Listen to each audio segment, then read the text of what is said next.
Começa agora. Aedas no ar.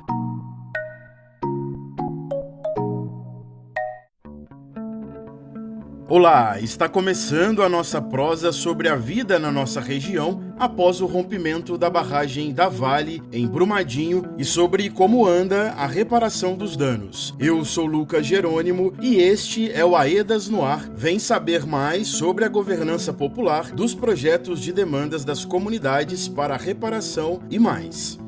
Para começar, recentemente noticiamos aqui o reconhecimento e certificação pela Fundação Cultural Palmares da comunidade Sanhudo como território tradicional quilombola. E é da comunidade Sanhudo quem chega para nossa entrevista de hoje, o Evandro França de Paula, o Vandeco, liderança da comunidade, em uma prosa sobre a história de resistência de Sanhudo, do Tejuco, em meio às lutas por direitos e contra a mineração. Você está ouvindo Aedas no ar. Em janeiro, quilombolas remanescentes do Quilombo Sanhudo foram certificados pela Fundação Palmares. O reconhecimento é um fator que se soma à luta na resistência contra o avanço da mineração que nas últimas décadas modificou a paisagem e afetou de forma negativa a vida da população da comunidade do Tejuco, em Brumadinho. Vandeco, bem-vindo aqui no nosso espaço, e eu gostaria de começar por suas lembranças. Como foi a sua infância no Tejuco? Olha, minha infância foi muito gostosa, sabe? Aquilo lá era infância, hoje não. Hoje é muito difícil você falar que uma criança, ainda mais nascida no Tijuco, tem infância, porque aqui a mineração chegou, detonou, acabou com tudo. Mas antes, Tijuco não era asfaltado, a gente brincava em qualquer lugar, sabe? A gente ia para as lagoas, né, que tinha na época do hoje que é Parque da Cachoeira, lá era uma fazenda na época. Então lá a gente saía daqui também para ir fazer essas brincadeiras lá, fazer natação. Lá era muito cheio de pé de goiaba. A gente ia para lá também para catar goiaba, para fazer doce, esses negócios. Cara, sabe, era saúde, né? Não tinha mineração, não tinha nada. O que a gente vive hoje, e a gente vê a infância hoje desses meninos, eu falo a verdade, desanima. Ô Vandeco, e o que mudou nesse território nas últimas décadas? Se você olhar antes, o nosso passado, as nossas serras, né, que era toda praticamente um meio ambiente vivo, né, que tinha vários tipos de animais também. Então hoje você vê a serra toda destruída, você vê a comunidade hoje toda, né, destruída também. Então você parece que está numa guerra, sabe? E quais são as violações que a mineração trouxe para o modo de vida de vocês? Violação, praticamente todas. Antes a gente cultivava, né? A gente tinha plantações, você entendeu? A gente plantava para comer e para vender, então a gente vivia disso. Hoje a gente tem praticamente, né, um agricultor ali em cima que já está com os dias contados, né? Então quer dizer, a agricultura aqui não vai, mas minério vai. É assustador. Hoje, se você se tratar de mineração e a agricultura, é assustador. Você vê a agricultura perdendo seu espaço e você vê a mineração crescendo cada dia mais, avançando, mas está avançando com a velocidade que, sabe, desenfreada. Vandeco, quais são as expectativas a partir da formalização da Fundação Palmares? A minha expectativa é das melhores possíveis, não só para o Vandeco, mas para a comunidade, né, em geral. É da gente ter os nossos direitos reconhecidos como cidadão, como ser um quilombo, como ser uma comunidade tradicional. Eu acho que só pela idade já valeria a pena, mas tudo hoje a gente precisa de documento disso, documento daquilo, porque a gente está falando de 300 anos, não é de 30 anos. Então, a minha expectativa é essa, não só da gente ser reconhecido, mas da gente tentar, né, por meio político, frear esses mineradores que estão, né, detonando o Tijuco inteiro, né, passando por cima de tudo que é direito, passando por cima de tudo que é ordem. Então, acho que esse documento vai vir a somar muito para a nossa comunidade. Para a gente fechar essa primeira parte da entrevista, nos diga como a Aedas contribuiu nesse processo de busca por reconhecimento. A Aedas foi muito importante. Se não fosse pela Aedas, a gente não ia saber o que é ser quilombo, o que é ter esse significado, o que é ser quilombo. Até então, né, a comunidade, não só a nossa comunidade, eu acho que foi Brumadinho em geral, né, que se não fosse a assessoria, a gente até então estava perdido. Não sabia nem para que lado, né, atirar ou para que lado ir. A Aedas veio muito a somar, não só na nossa comunidade, mas em quase todas as comunidades. Daqui a pouco tem a segunda parte da entrevista com o Vandeco por aqui. Você está ouvindo Aedas no Ar. O Conselho Nacional de Direitos Humanos e Defensorias Públicas recomendaram ao Estado brasileiro a ratificação para o Acordo de Escazú. Mais informações com o Diego Cota. Olá, Lucas. Olá, ouvintes. O Acordo de Escazú é o acordo regional sobre acesso à informação, participação pública e acesso à justiça em assuntos ambientais na América Latina e no Caribe. O nome Escazú vem da cidade na Costa Rica, onde o acordo foi firmado em 2018 pela Comissão Econômica para a América Latina e o Caribe. Ratificar o Acordo de Escazú é confirmar o compromisso do Brasil com o meio ambiente sadio e equilibrado, com a proteção de defensores de direitos humanos, como explica a defensora pública estadual Carolina Morichita. Primeiro, eu queria agradecer o espaço para falar sobre o Acordo de Escazú. É um acordo sobre o meio ambiente, né? Um acordo internacional muito importante. E já começando para simplificar, essa palavra é difícil, ratificação quer dizer internalização. Pegar essa norma internacional e passar por um procedimento no Congresso Nacional e depois na Presidência da República para que valha como uma legislação interna. Isso no Acordo de Escazú é muito importante, inclusive para os territórios atingidos pelo rompimento, porque a gente fala de temáticas muito importantes. Fala do acesso à informação, então que tudo aquilo que tiver relacionado ao meio ambiente, danos, potenciais danos, riscos, medidas necessárias de reparação, alternativas, tudo isso precisa ser amplamente divulgado. As pessoas precisam ter o conhecimento, né, sobre isso. Que uma vez que essas informações são de conhecimento das pessoas, para que se garanta um acesso à justiça, né, uma reparação efetiva, a adoção de medidas adequadas, é necessário que se construam espaços decisórios também, né, espaço em que as pessoas não são apenas ouvidas, em que elas não podem simplesmente acessar a informação, acompanhar o que está acontecendo, mas que elas façam parte, e aí não fala exatamente como que é esse mecanismo, né, mas que elas façam parte da construção das decisões relacionadas ao meio ambiente, porque o meio ambiente é entendido como um direito humano. Para mais informações sobre o Acordo de Escazú, acesse o nosso site aedasmg.org. Volto com você, Lucas. Obrigado, Diego. E para fechar bem este nosso primeiro bloco de Aedas no Ar, sobe o som para ouvir o violeiro popular Tom Brasil e a música Encontro.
Intervalinho rápido e já voltamos com mais notícias, com mais informação. Fique com a gente.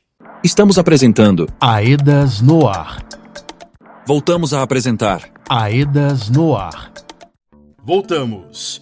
Por aqui, Lucas Jerônimo, no seu informativo sobre a reparação dos danos causados pelo rompimento da barragem da Vale em Brumadinho. Este é um programa da AEDAS, Assessoria Técnica Independente, que trabalha ao lado dos atingidos e das atingidas em busca de justiça. No primeiro bloco, trouxemos para você a primeira parte de uma entrevista com o Evandro França da Silva, o Vandeco lá do Tejuco, da comunidade tradicional quilombola do Sanhudo. Ele vinha nos contando sobre a história de resistência de seu povo e a luta por direitos. Agora chega a segunda parte dessa prosa interessante e que tem muito a ver com a realidade da bacia do Rio Paraupeba e represa de Três Marias.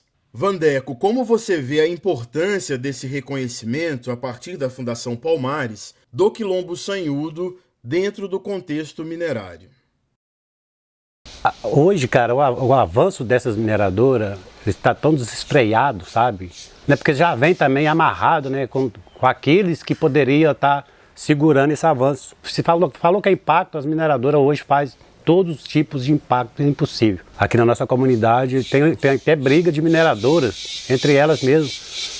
Dentro de uma mineradora ter 5, nunca vi isso na minha vida, e aqui a gente encontrou isso. Aí você vê o impacto, né, auditivo, você vê o impacto visual, né, você vê o impacto na respiração, então é impacto de tudo que você pensar. Uma mineradora que praticamente não preza, né, a saúde moral, a saúde mental da comunidade, nós, né, até então pensaria assim, esses órgãos, né, competentes que têm o poder, né, de frear essas mineradoras, eles deveriam ter, né, pelo menos esse bom senso de que, olha, né, aí não, esse já pegou pesado. Aí tem vidas, né, não só de ser humano, mas vida animal, vida vegetal. Então nós aqui do Tejuco praticamente estamos cercados, praticamente foi essa a palavra, nós fomos cercados. É mineradora em cima, é mineradora embaixo, é mineradora do lado, né, e agora vem essa agora que está querendo expulsar praticamente, né, nós da comunidade para minerar o Tijuco inteiro. Eu acho que a gente tem que bater muito em cima dessa tecla, mineração chega, já deu.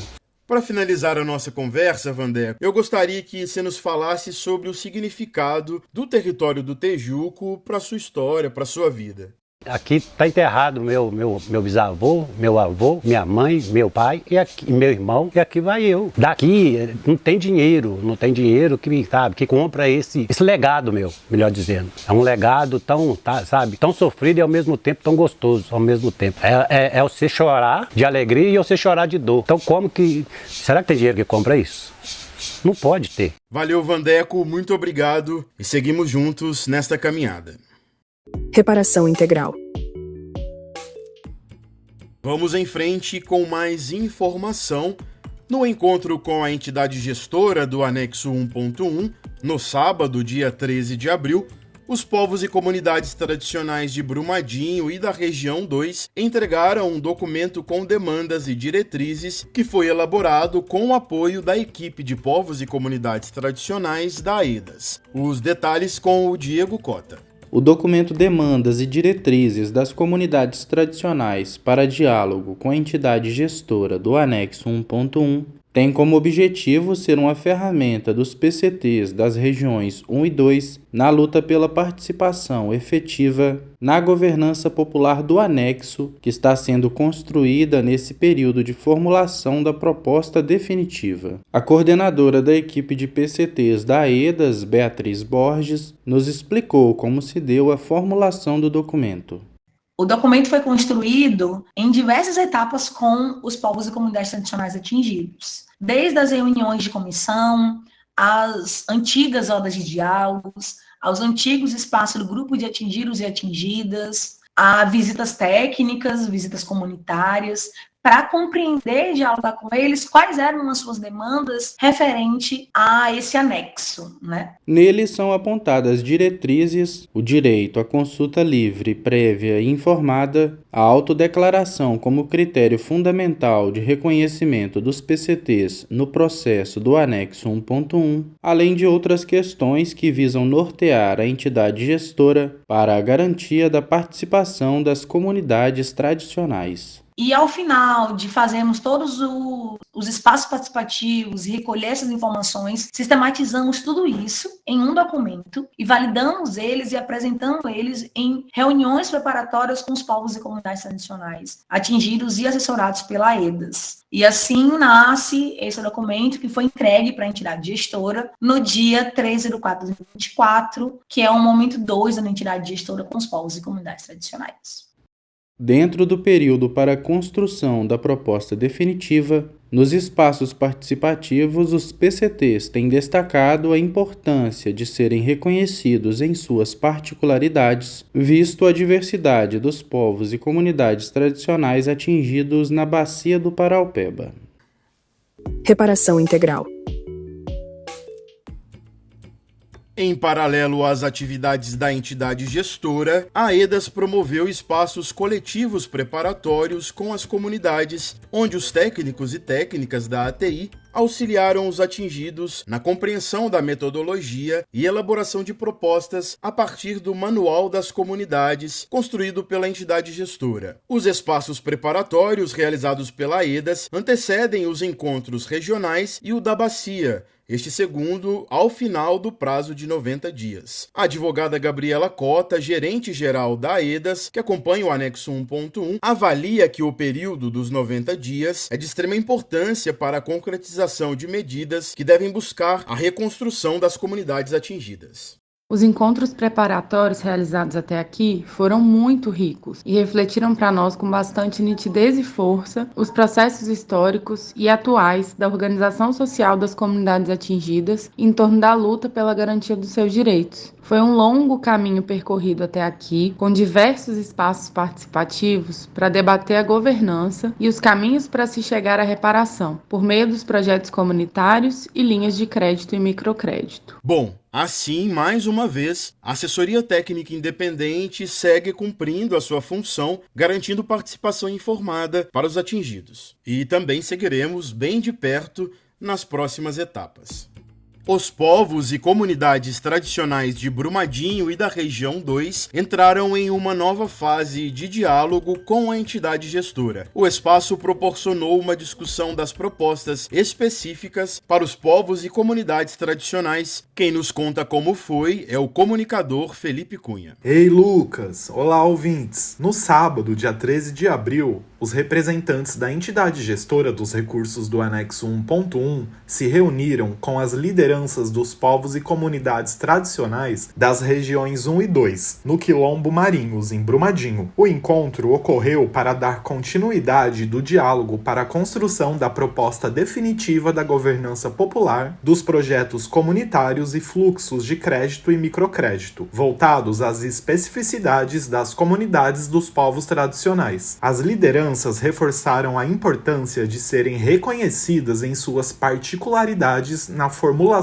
das regras e nas ações de reparação que serão proporcionadas pelos recursos do anexo 1.1. O atingido Baba Marcílio, da Unidade Territorial Tradicional de Juatuba e que integra o grupo dos povos e comunidades de tradição religiosa ancestral de matriz africana, conhecido por PCTrama, destacou a possibilidade que o espaço trouxe para buscar consensos. A avaliação do espaço de hoje foi muito importante, que a gente pôde mostrar alguns pontos que a gente não concordava com a unidade gestora e dialogar com eles, né, as nossas ansiedades, as nossas necessidades, e na qual eles foi receptivo também com os nossos questionamentos. Então eu avalio esse espaço de hoje como muito proveitoso, muito bom. Que bom que a gente teve esse espaço para dialogar e pôr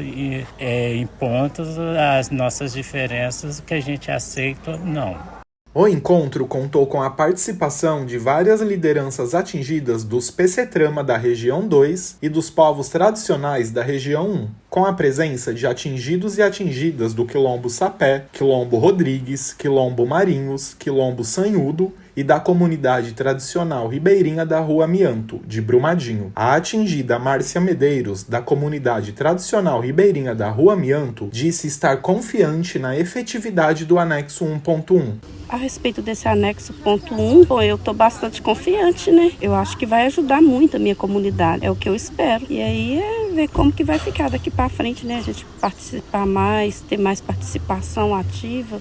Este foi o segundo espaço de diálogo entre a entidade gestora e os povos e comunidades tradicionais. Outro momento está programado com as comunidades tradicionais antes do encontro interregional, que é a última etapa da construção da proposta definitiva, que está programado para maio. Para hoje era isso, gente. Essas foram as principais notícias do processo de reparação de danos da semana na bacia do Rio Paraupeba e represa de Três Marias. Te convido a estar com a gente aqui na semana que vem, neste mesmo dia e horário. Uma semana boa para você e até mais. Este programa teve produção de Diego Cota, Felipe Cunha, Valmir Macedo e Lucas Jerônimo. A edição de áudio é de Lucas Jerônimo. O design gráfico do programa no YouTube e nas redes sociais é do Aleph Rodrigues. A coordenação da equipe de comunicação é de Elaine Bezerra, sob a gerência de participação informada do projeto Aedas Paraupeba.